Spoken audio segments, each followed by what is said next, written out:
Medina की एक ठंडी रात थी।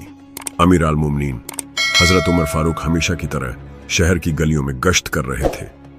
वो चाहते थे कि किसी की हालत इजार या जरूरत इनसे छिप न जाए। रात के सुन्नाटे में वो एक छोटे से मकान के करीब से गुजरे। अंदर से हल्की आवाजें आ रही थीं। हजरत उमर ठहर गए और गौर से सुनने लगे। अंदर एक माँ अपनी बेटी से कह रही थी, बेटी, दूध में पानी मिला दो ताकि ज्यादा मुनाफा हो।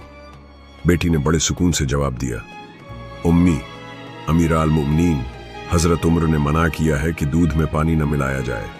माँ ने कुछ सख्ती से कहा, बेटी, उमर तो यहाँ मौजूद नहीं, हमें कौन देखेगा। लड़की ने फौरन जवाब दिया, उम्मी, उमर नहीं देख रहा तो क्या हुआ, अल्लाह तो देख रहा है। ये अल्फाज हजरत उमर के दिल को छू गए। उन्होंने दरवाजे पर दस्तक नहीं दी, बल्कि खामोशी से लौट आए।